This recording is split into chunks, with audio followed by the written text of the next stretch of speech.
Hello, my lovely listeners, is sick or otherwise.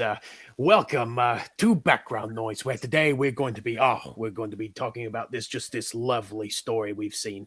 Oh, well, it's got fencing, it's got fighting, torture, revenge, giants, monsters, chases, escapes, true loves, and just one more thing, miracles. And I suppose if you don't exactly know where that's from, you're in for a big treat today because we're going to be talking about 19 of the Princess Bride. I almost said 1987's The Princess Bride, but The Princess Bride from 1987. And well, in case you didn't know, I'm one of your hosts, Joseph. I'm Jack. I'm Joe, and we also today have a special guest of Miranda, Hello, guys. who is our local expert on The Princess Bride. Resident Princess Bride expert joining us for this very special evening, and really kind of like we've been covering the Disney Renaissance stuff in our background bites. Not a plug, just it's relevant, I swear. But this movie almost needs no introduction. It's just a a timeless classic, which is ironic considering it was released in the early 90s, where I mean that's kind of a black hole of culture aside from certain things that we remember. But yeah, each one of us kind of has this very special, well, I wouldn't say special, but we're just big fans, really big fans of The Princess Bride, and I really just can't wait to talk about it. So well, why don't we start off with an easy one? uh all right, whoever wants to go first, you can. But what was Well, what are was we when gonna? was the first time you oh wait, yeah, we've got a here I am getting ahead of myself again. I already read this part. All right.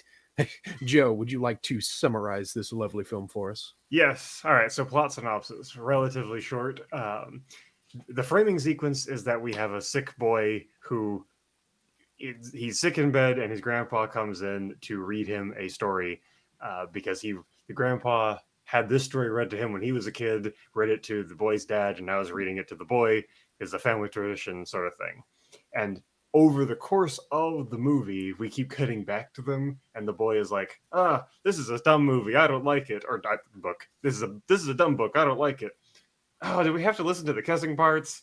Oh, well, this is really exciting. I'm kind of interested. Wow, this is so awesome. And all the way up until he reconciles with his grandfather, who he didn't really like coming over because he pinched his cheeks and stuff like that at the beginning. But in the actual plot of the movie, we have Farm Boy and Buttercup, although I guess his name is Wesley, but for the first scene, he's only referred to as Farm Boy by Buttercup.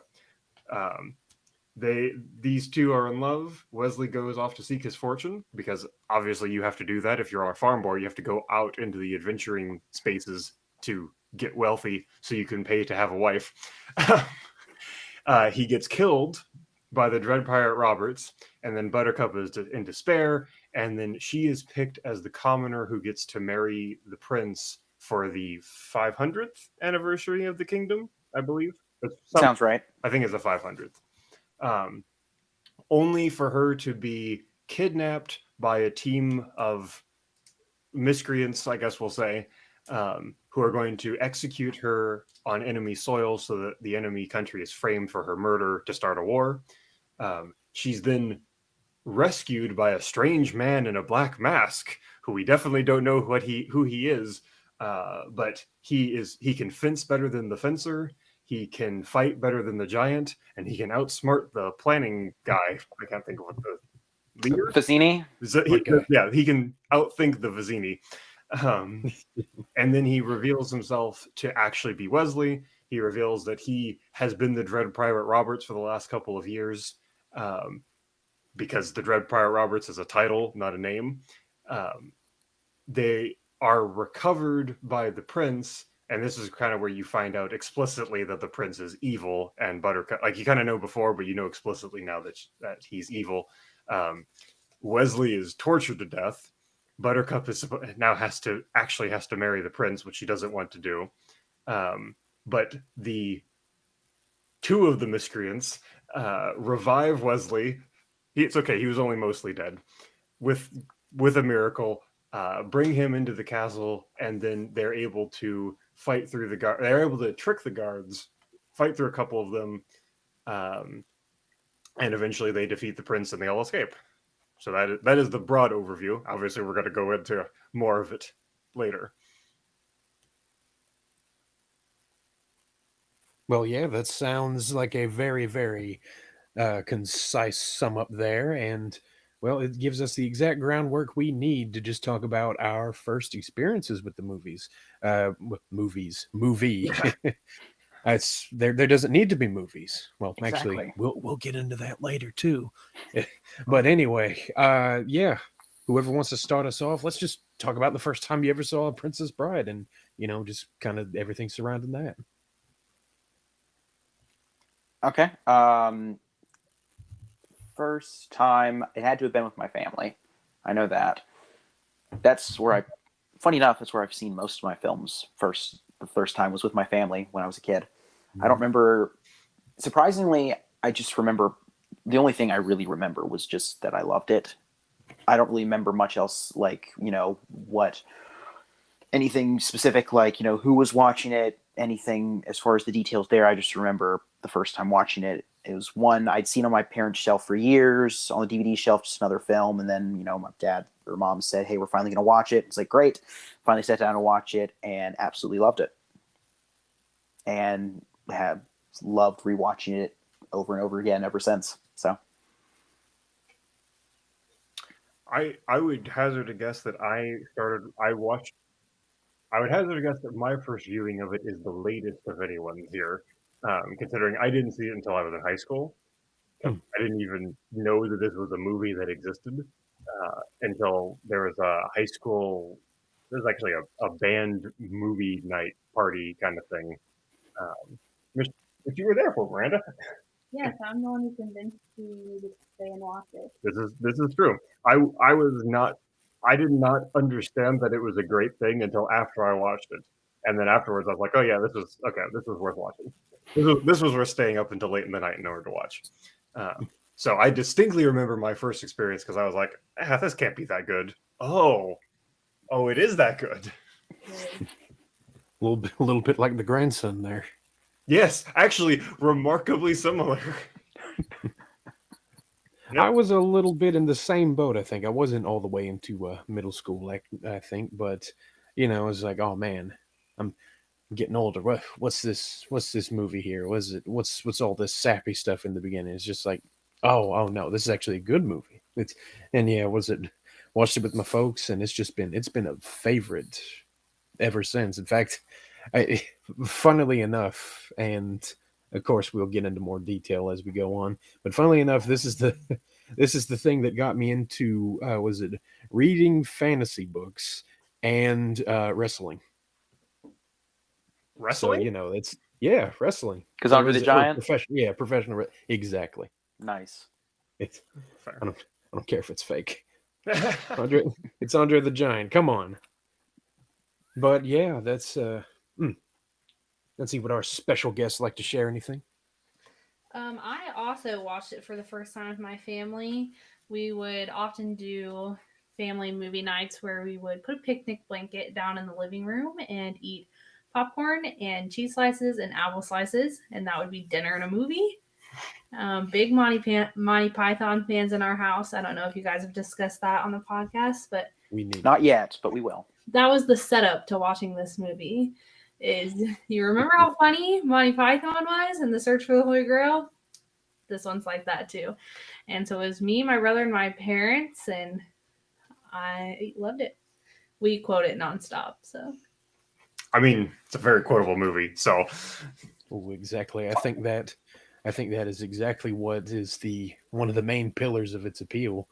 As a matter of fact, why don't we go on to our favorite scenes, performances, quotes? We can do favorite quotes, of course. We'll probably be here for about 3 hours till we've quoted the entire script, but hey, I'm gonna start off with this one. It's I mean, with a quote, of course. It's funny in a kind of morbid way, but it's what is it? I think Prince Humperdinck.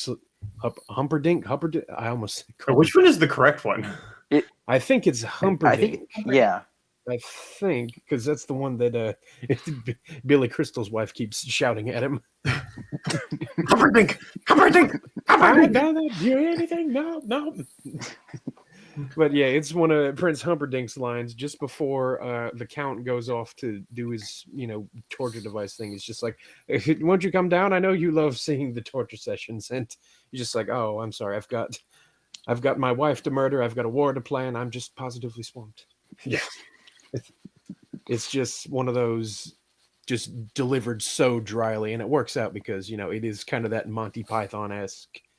I mean, in addition to being zany, it's just like there's some that are just delivered so straight and dry. Those British actors, it's just really funny to me.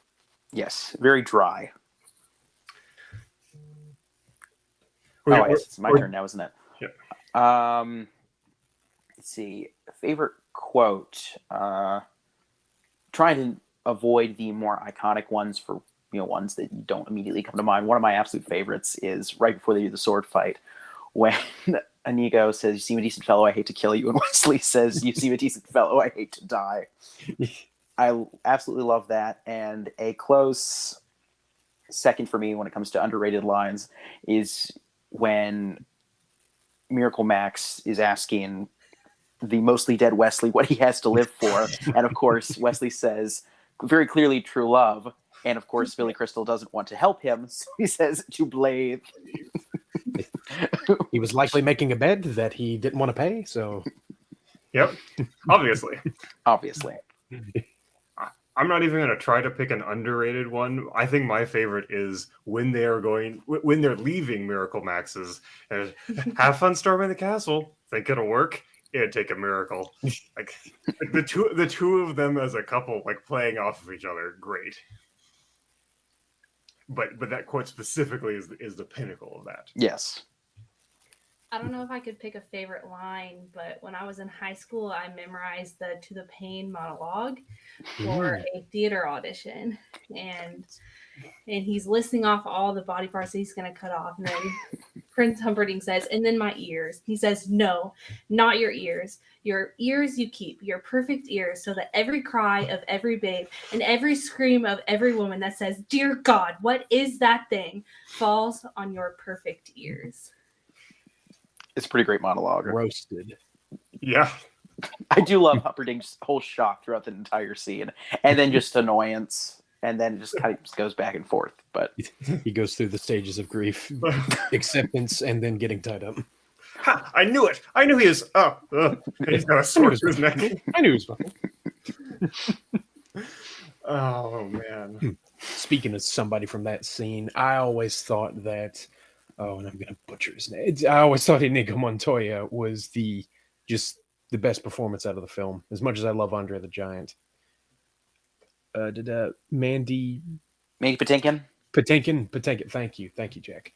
Oh, I would have butchered it otherwise. But yeah, it's just I think Inigo Montoya is my favorite character. It's just of anything. Well, top 3, I gotta say. Yeah, I got to actually think about the rest of them, but almost just every scene he's in almost steals the show each time, and all of them are kind of stock characters, sort of, and it's got at this point, it's kind of almost a cliche motivation. It's like, oh, he killed my father, now I'm gonna get him, but it's just like it's done so well, just throughout the whole film, and I don't know, you really feel for him, which I get is the point, but yeah. Did you, Joseph, doing your research for the episode, did you look into Mandy's motivation for choosing the character? Yes, I did. That is actually one of my favorite, behind the scenes stories. He had just lost his father to pancreatic cancer. That sounds right. Well, he had just lost his father to cancer, and pretty much the ending duel with Count Rugen was pretty much just him. He was saying, he's like, give me whatever I want, and then it's like, all these things and more. Is like, yes, and then when he strikes that killing blow, he's like, I want my father back, and it's just like it was coming straight from the heart because that's what he wanted to do to cancer, and it was, good, powerful stuff. Yeah, very. Yep. It's a hard one to follow up, I know. Yeah. Oh, we choose favorite characters now. Is that right? I would say so, yeah. And then we'll do. I mean, I kind of bled over into favorite scene because the duel between Rugen and Inigo is my favorite scene. But we can do either or. We're a little loosey goosey here. You know my episodes; they're not exactly polished. Wait, what? Cut that out. You can't let the people know that. What? No. I mean, Wesley's just the perfect male protagonist. He's just so heroic and carrying such heart.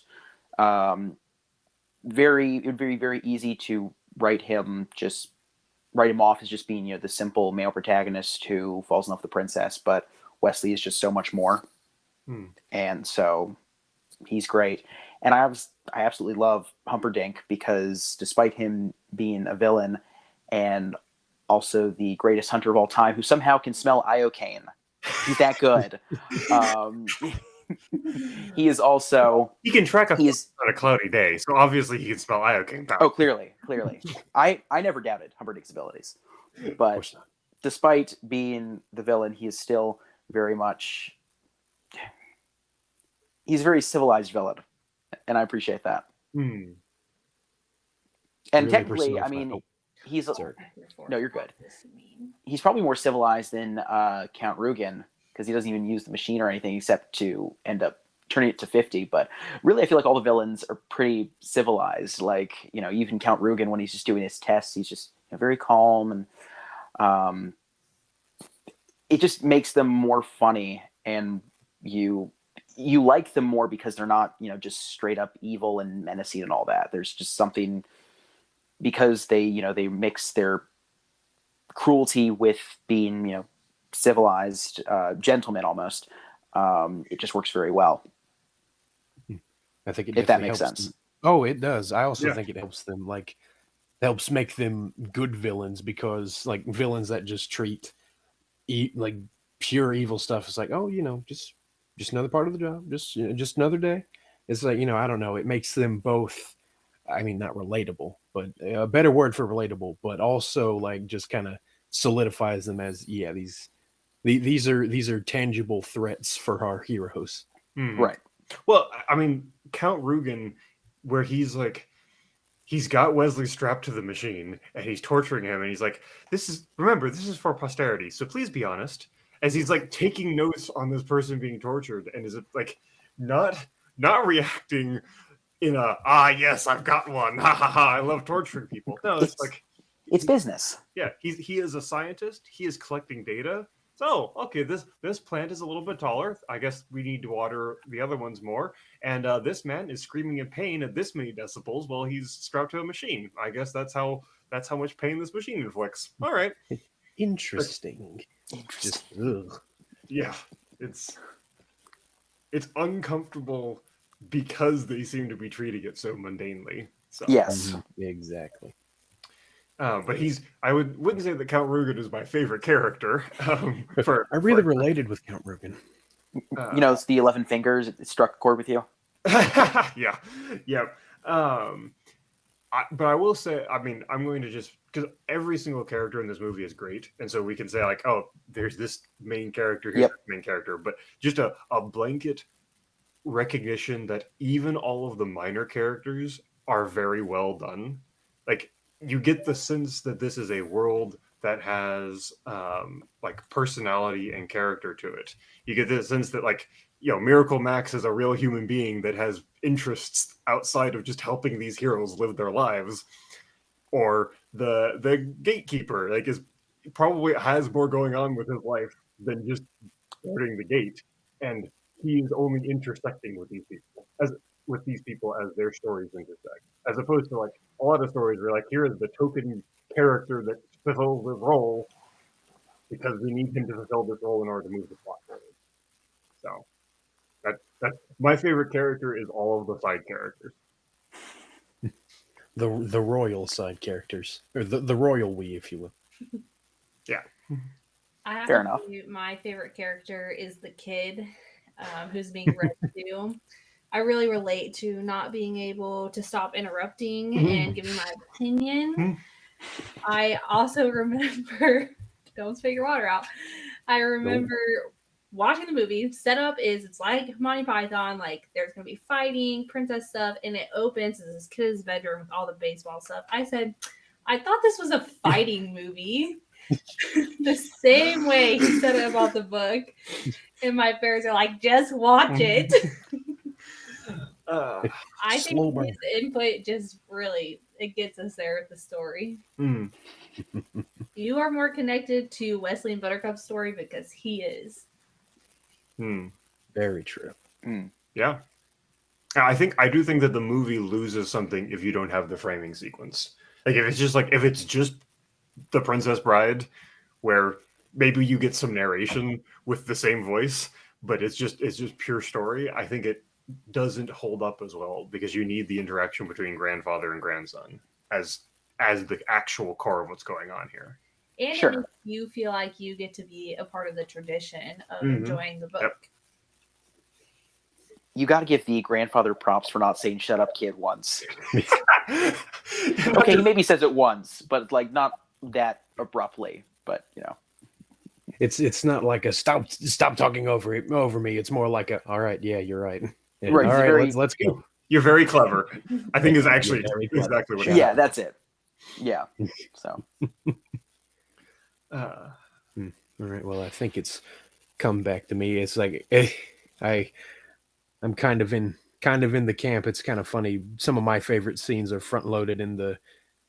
I suppose it's the first act. The fighting bits. Well, no, I think that where Fezzik and Inigo and Vinici are like they have their little face-off moments with Wesley. That's all the second act, I suppose. But either way, I like those sequences the best because it, not only does it help, of course, show that Wesley has become this, this jack of all trades and whatnot.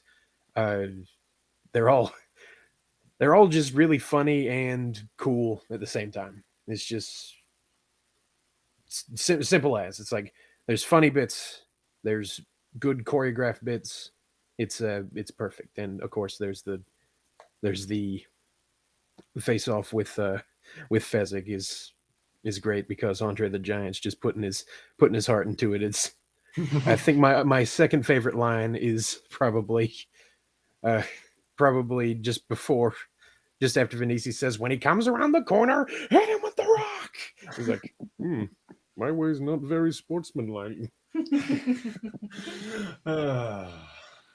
Just that whole, I suppose it's a collection of scenes, but those scenes are chef's kiss. Very nice. yes, that just goes back to I love how everyone is so polite to each other.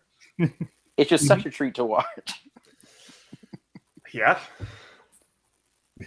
We fight with our hands just as God intended. Mhm. I feel as though you might be at a slight advantage.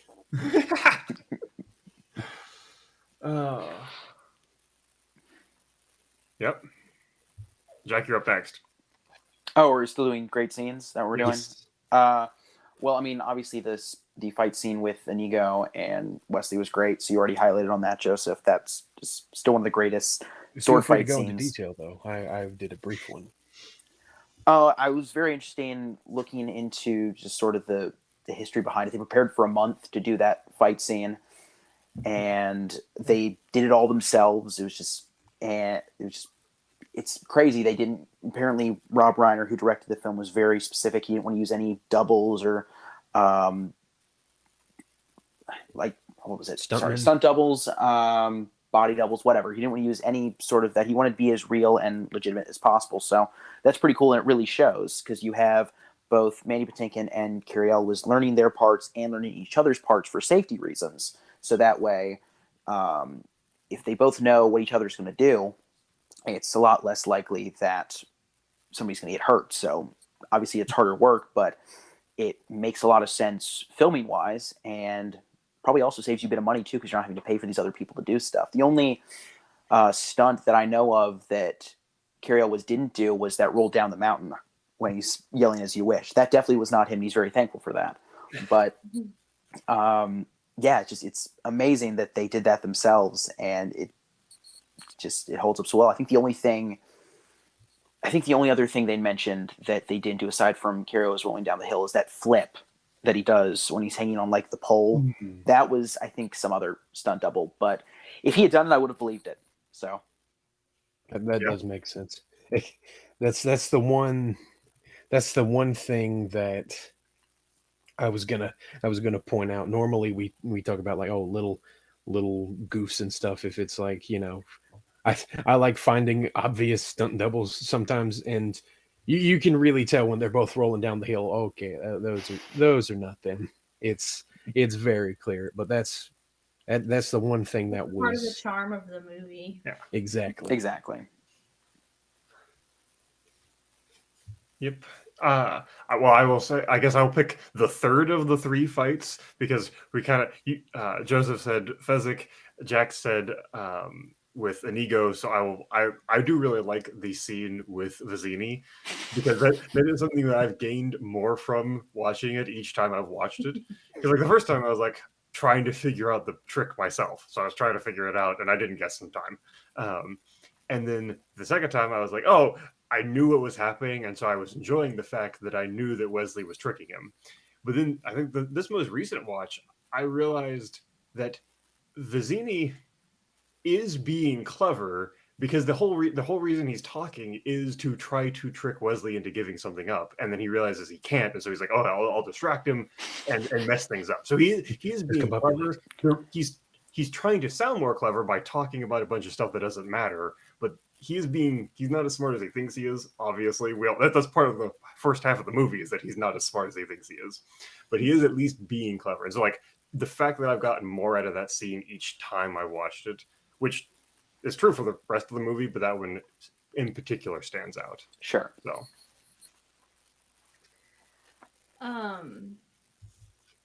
I think I have to say when Buttercup and Wesley were traversing the forest and Wesley is trying to convince Buttercup that everything's fine, he said, "Oh, I think I'll get a summer home here."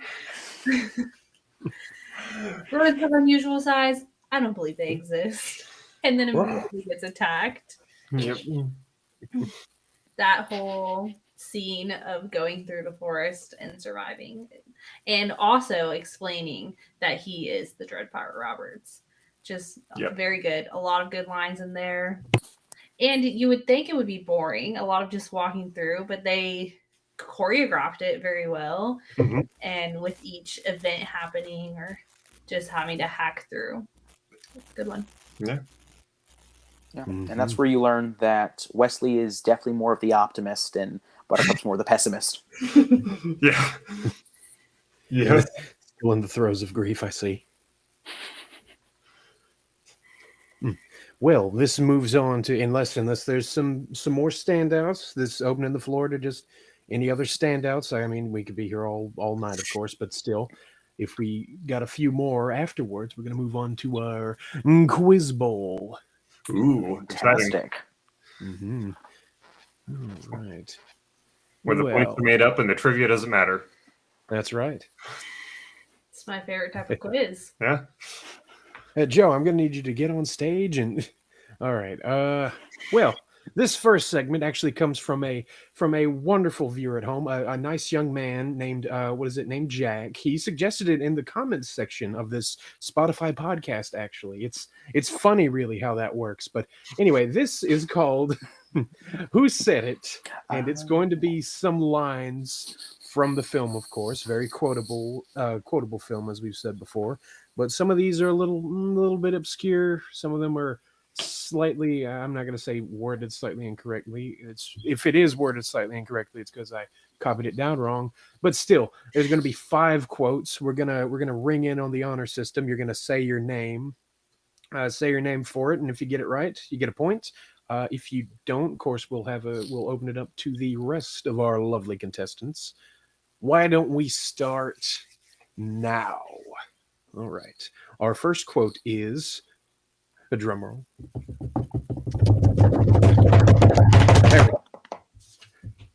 Nonsense. You're only saying that because no one ever has. Miranda. Yes, Miranda. Wesley, because he's saying, you're only saying no one's ever survived the forest because no one ever has. Yes, yes, very good. Applause. Put an applause sound effect. There we go.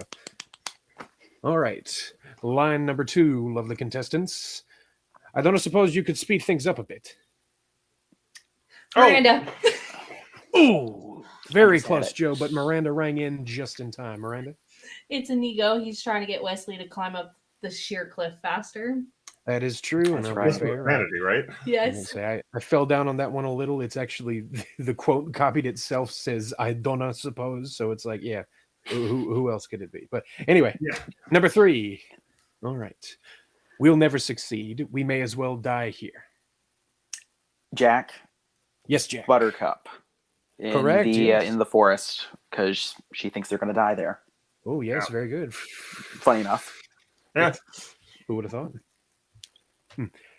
All these extra little tidbits in addition to the quotes. I should be giving out bonus points. Wow, it's a shame I'm not. Anyway, our final line. I realized I said the other line before because it was physics about my ways not too gentlemanly. Anyway, our final line. Let me explain. No, there's too much. Let me sum up.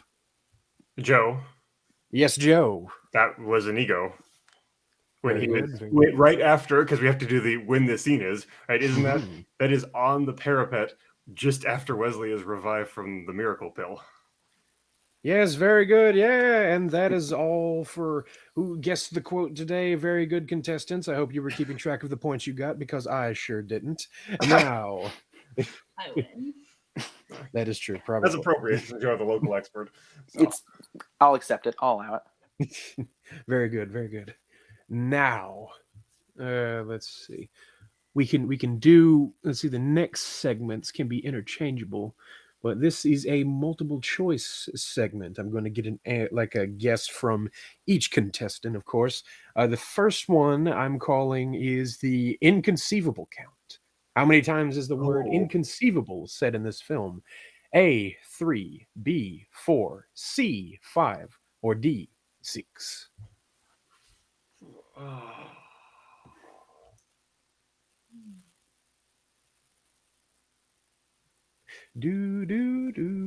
going to go 5. I'm also Ooh. going 5. I think it's only 4, but I'm not certain. I'm just being contrary here. All right. Are our answers locked in, lovely contestants? Yep. I'll take that as a yes. All right. If you guessed C, 5, you are correct. Give yourself a point and a pat on the back. All right. Being contrary didn't work for me. All right. Yeah. What you get. Anyway. All right. Our next one is the as you wish count, which, I mean, as you can guess, is the times the phrase as you wish is said throughout the film.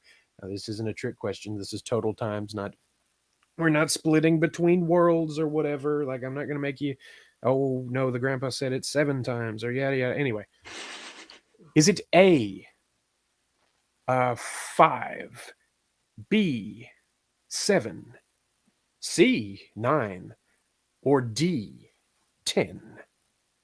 I'm going to have to go with B7. I think it's also 7 because it didn't work out for me last time. So I was leaning towards that as well because I know it was definitely more times than inconceivable, but I don't think it was necessarily in the double digits arena. So there's definitely, because the grandpa says it a couple times. He says it rolling down the hill, but there's also several times that it's said in the beginning. Right. Wesley says it at least 3 times. Give me that picture. As you wish. Yeah. So 7 seems No. fair. Joe, I'm afraid now all I can think of is Columbo rolling down the hill saying, as you wish. that would be a very different movie. At that point, Fred Savage just had it with the book, and he's like, "You can go down there too for all I care, Grandpa." Oh man. Well, you all got it right. No need for theatrics. 7 is the correct answer. I've got a feeling one of you's looking it up, but I don't want to say anything. Jack, cut that out. What? No, what? No. All right, now. Inconceivable. You keep using that word. That's 6. All right, now this one is a slightly different next set of questions. Well, technically there's 2, But this regards a little bit of behind the scenes knowledge, a little bit of what is it? I'm not going to say cultural knowledge because I suppose. Uh, well, I'm going to say if you know that there was a partial remake of The Princess Bride, I'm going to need you to sit this question out. If you have no idea what I'm talking about, we'll go ahead and we'll go ahead and go through. Anyway, the big reveal, there was in fact a home movie style remake of The Princess Bride filmed over a few months when the big coof was in full swing. This was back in 2020, don't quote me, but anyway, it was done by several big celebrities actually, but who among these celebrities played Inigo Montoya? This is, of course, multiple choice, and we'll start with A, Javier Bardem, B, Pedro Pascal, C, Diego Luna, or D, Finn Wolfhard. As the local expert, I will be sitting this one out. Ah.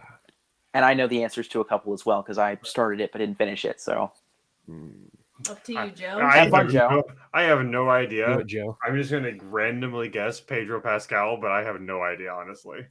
Oh, did you say Pedro Pascal, I did. Joe? Are you sure? I'm guessing. I just guessed a random name because I have no idea. So Just know what you still Well, have. very well, very I well. know. Well, you're correct, actually. In fact, Oh. Yeah.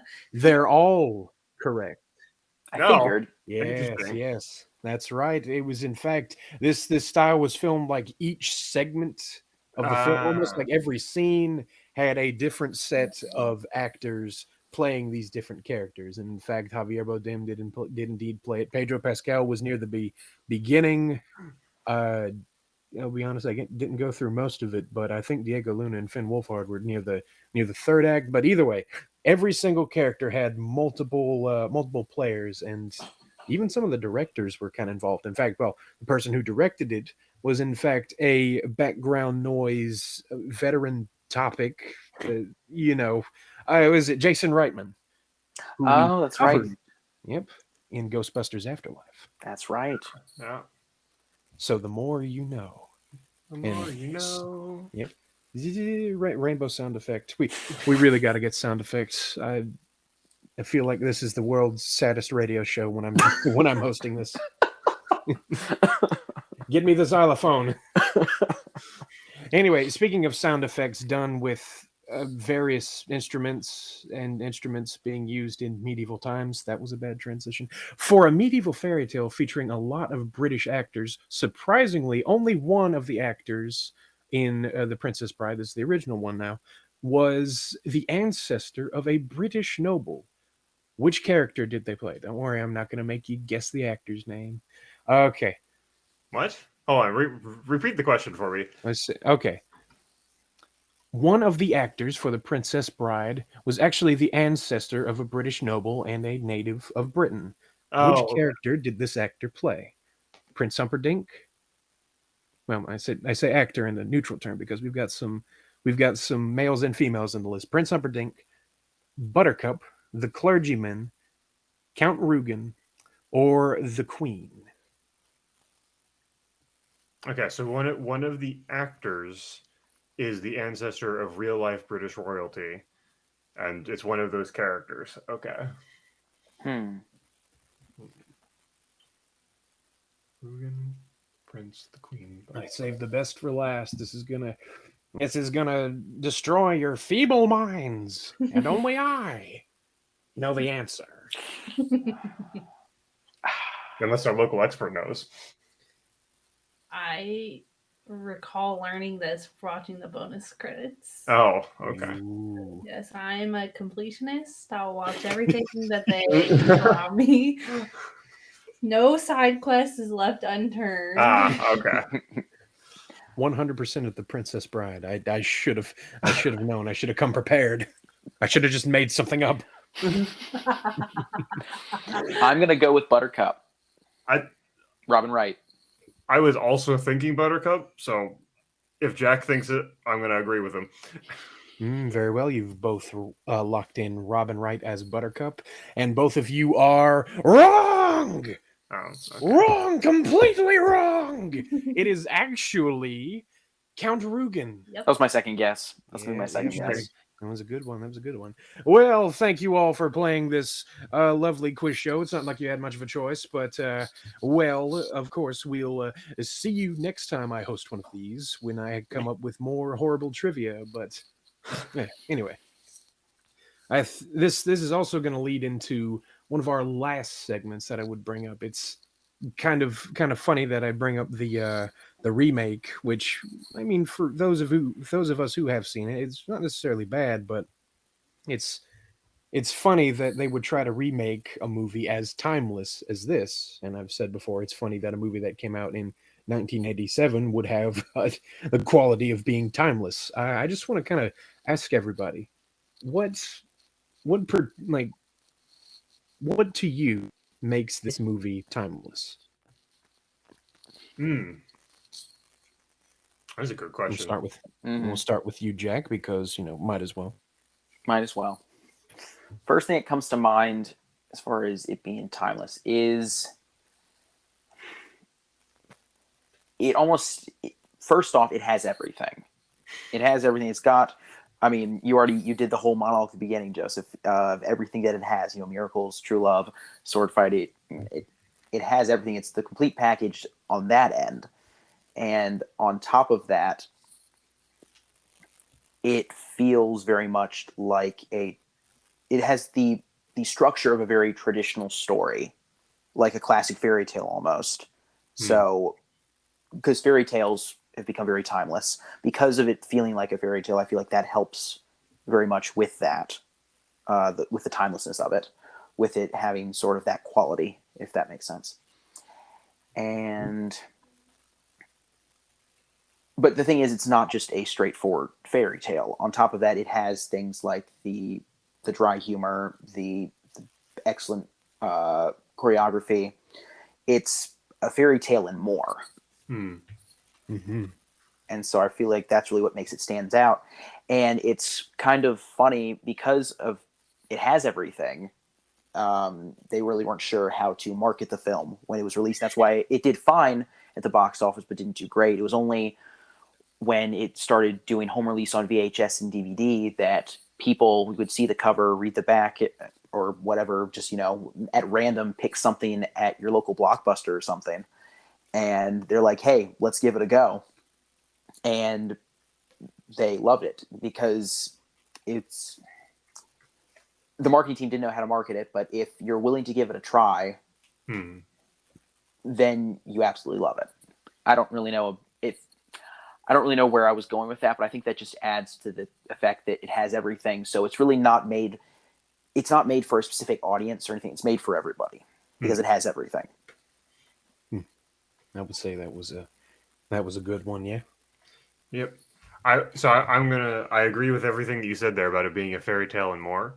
And I think it kind of goes back to what I said here earlier, where if you don't have the framing sequence of the grandfather telling the story to his grandson, you lose something because it is presented as a story. Like, it's not presented as this movie is a real thing that is happening. This is the real world. Like in a Marvel movie, it's always presented as Iron Man is actually real in this universe. This is stuff that is quote unquote actually happening. Whereas this is presented as a story. And it's presented as a story of a grandfather telling his grandson this tradition that he's passing on. And so all of those pieces going together, the fact that it is a traditional fairy tale, the fact that it is a traditional fairy tale that is presented as a story, but the fact that it is a traditional fairy tale presented as a story where the characters can say absolutely ridiculous, ludicrous things that no real person would ever say, but yet you accept it on 100% face value as it's presented in the context of the story. All of those pieces work together perfectly. Yeah, I think I said this earlier that you get to feel like you're a part of the family tradition when you watch that intro scene. And I think ultimately that is what makes it so timeless. Because, like I said, I watched it with my parents. I think Jack also said he watched it with his parents. It's something that you can easily pass it on and be like, this is a part of watching the movie, is passing it down to the younger generations. And I think that helps with the timelessness. And then also the humor. We love the dry humor. Hmm. I think those are really good, and I think, yeah, my thing is that this is from that humor and that whatnot. It all goes back to William Goldman, the writer of the original book, the writer of the screenplay. I think he wrote the the quintessential folktale, fairy tale, fantasy, whatever you want to call it. Like, it's just, when you think of it, when you think of the word like fairy tale, these elements come to mind, and they're all here.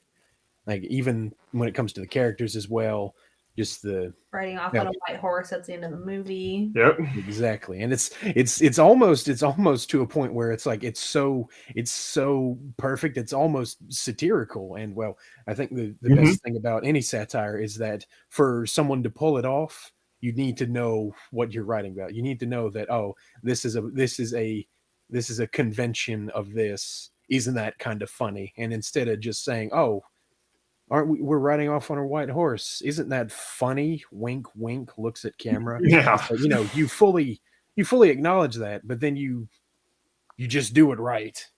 And I think it goes all down to the it's almost as if the perfect team was here. The casting department did amazing. The director was great. The the people who made the matte paintings, it's almost as if they handpicked everyone for this perfect little movie. And it's kind of funny that all these were like big stars. All the cast is like these big stars from the late 80s and early 90s, but it almost feels like you can't have it without them, because they fulfill these stock characters and make them just so much more. So yeah, the writing and the performances, despite the time period in the framing device, is just, yeah, that's timeless. Yeah. Yeah, well said. Got me feeling all warm and fuzzy, folks. Yeah, very, very nice. Well, I think that might be just about it for us. If there's anything else we want to head off with, any 10 minutes of quotes, whatever it might be, favorite scenes, standout performances. I've already gushed about Andre the Giant. If you've got HBO Max, watch the documentary about him. It's actually kind of sad. So watch this afterwards to cheer yourself up, maybe. And There you stuff go. like that. Yeah, it's well, we got anything? No more rhyming. I mean it. Anybody want a peanut? Take us out, Joseph. And with that, yes. Why don't we all just go to bed and dream of, well, I suppose large women, or what is it?